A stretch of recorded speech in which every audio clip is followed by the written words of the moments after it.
Welcome to Rainy Day Recess, a podcast about Seattle Public Schools. I'm Christie Robertson. I'm Cherylynne Crowther. And I'm Jasmine Toledo. In this episode, we are going to do a quick summary of what we've all been up to, cover SPS news, and then we'll have news about a big change here at Rainy Day Recess. So if you want to know what's going to become of us, stay tuned until the end. Yeah, so lots of updates. So what have you been doing this summer, Christy? I haven't seen you. I know. I've mostly been spending lots of time with family and friends, and it's been really great and rejuvenating.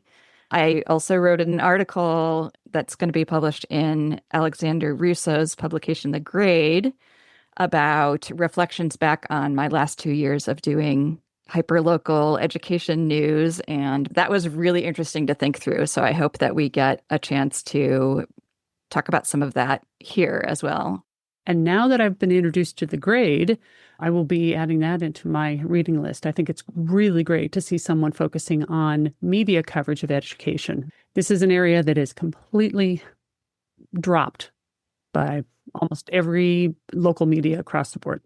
Christy also introduced me to The Grade. And yeah, I would recommend everyone check that out as well. What about you, Cherylynne? What have you been up to?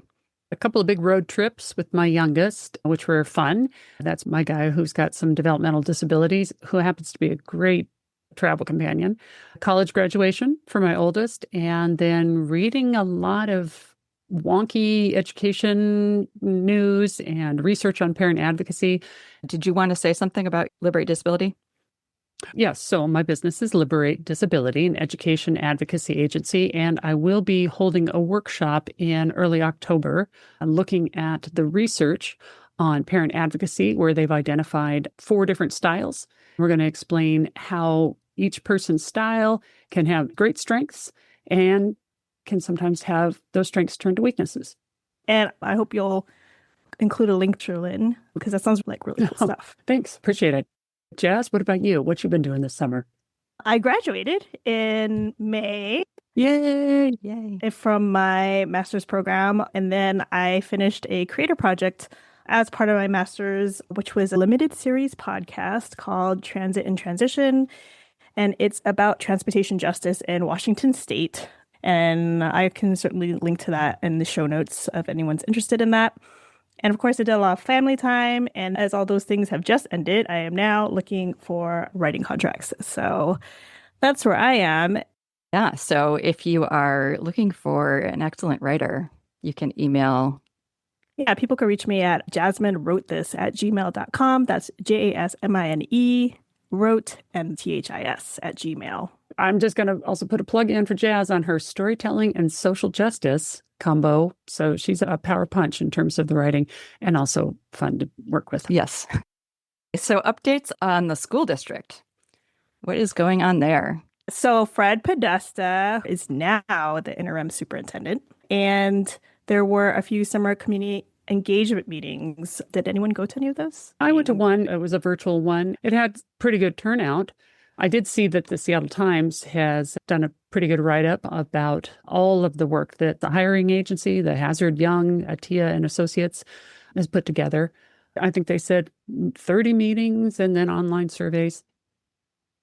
We'll see. I'm most interested in who steps forward. Yes, that's going to be the big tell. And so we'll also link to that Seattle Times article where you can see a summary of the results.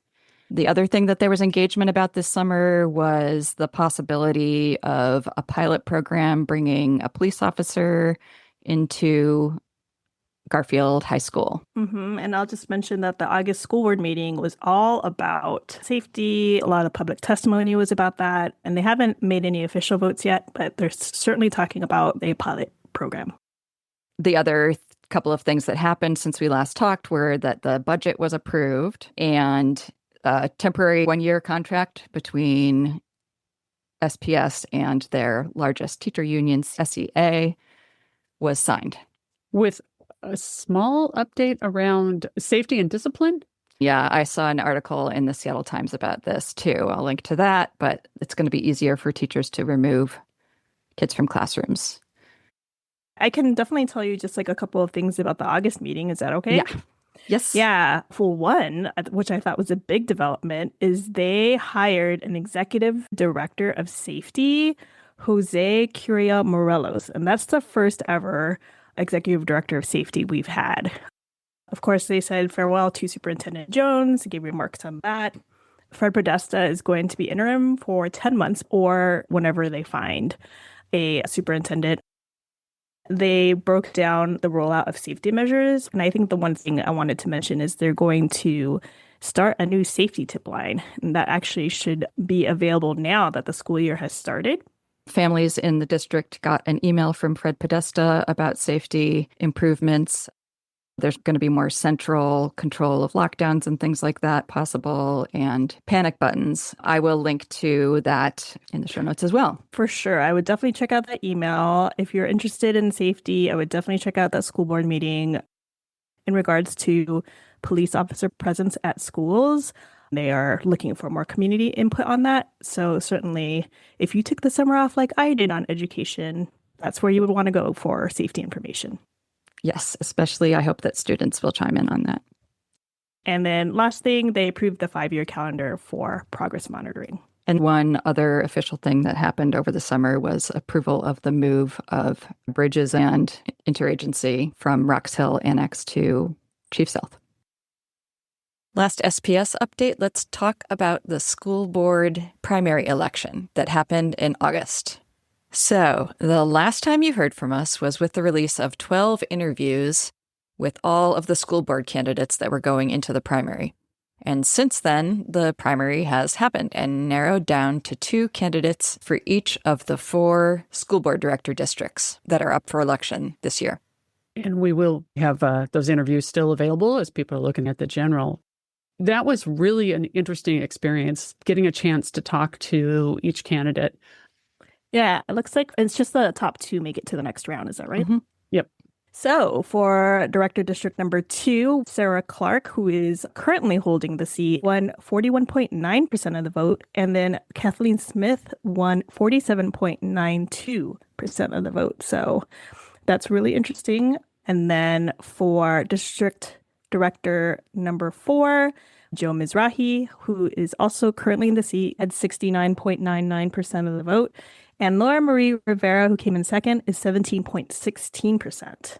And then in District number 5, with 74% of the vote, Vivian Song. And then Janice White with 15.24% of the vote. And then who's District number 7? Jen Lavalley and Carol Rava. Also, just one thing that's interesting is that the 2 candidates, Sarah Clark and Joe Mizrahi, this is their first election because they were both appointed after Right. Vivian Song stepped down. And then Vivian is looking to return. There was an article in the Seattle Times that talked a little bit more about what influenced those outcomes. We'll link to that as well. Cool, I'll read that. Yeah, I hadn't seen that one. So we did personal updates. School updates. All right, podcast updates. With the school year starting, we didn't want to leave you hanging as to what's happening with the podcast. And the news that we want to share with you is that Rainy Day Recess is wrapping up. This wasn't an easy decision. The past 2 years have been full of lessons about what it takes to do this work. We're all engaged in other things, and we don't have the long-term infrastructure to sustain the podcast at the level we would want. It takes a huge amount of time and volunteer effort, and it takes money and all kinds of other infrastructure needed to support the podcast. Rainy Day Recess is a very unique, non-traditional podcast on education. The only other thing like it is out of Boston and supported by philanthropy. So a foundation is backing that. And as all of us know, sitting through a school board meeting really is a commitment to time and wonkiness. And you really have to keep going all the time because you can't just pick it up. Going forward, it's a disservice if we can't quite put the time into it. Education in Seattle needs a whole team. A lot of the resources we have are all volunteer parents, and it takes a huge amount of effort. And there's just so much burnout. And so I guess the other thing about that, we are the largest district in the state, and we don't just follow the school board meetings, but we follow all the issues attached to school board meetings and all the complexities and nuances, and trying to discuss that is a huge endeavor. And it's really only possible if we have full-time funding to do that in a more sustainable structure. Yeah. And or other infrastructure around it, such as editors, like writing editors and audio editors and other people.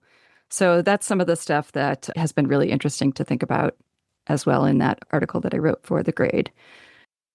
But before we go, we still have a few episodes left to share. Yes, and an episode I've been wanting to do for a long time is School Board 101, which breaks down what the board is and how it functions. And that will be coming to you soon, especially as a primer for the next election. And then we also recorded a long conversation with Vivian Van Gelder about her Left to Chance report, which looks at the history of the district for the last 35 years. And then there are still 2 school board candidate interviews to go because District 7 race wasn't included in the primary. For now, we just want to say we are really proud of what we've been able to accomplish. Your feedback has meant so much to us. We've gotten to hear from parents and teachers and students and community members who told us that the podcast helped them feel less isolated and more informed and more able to take action. More able to take action. And that would be a great lead for anybody in local news to take on this reporting. School board coverage matters because schools matter. And a lot of the things that we ask schools to fix are large community issues. And why we're not covering it better is a real question to me. So we want to especially thank all of our guests, the parents, the teachers, students, advocates, and community leaders who shared their time and stories with us. This podcast was only possible because of you. And we also want to thank our generous donors who contributed monthly to cover our software costs. That support really helped keep the podcast going. And finally, a special thanks to 2 of our collaborators, Dawson Nichols for his amazing video explainers that broke down some really complex issues, and Megan Larkin for bringing her legislative expertise to our deep dives into Olympia. We're grateful to everyone who listened, shared episodes, came on as guests, or supported the project in big and small ways. Even though Rainy Day Recess is wrapping up, the need for community voice and accountability continues, and we hope you'll keep showing up for Seattle's kids and schools. And that's it for this episode of Rainy Day Recess.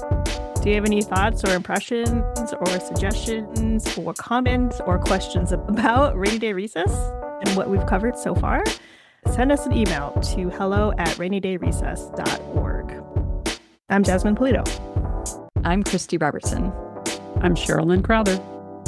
Thanks for listening to Rainy Day Recess.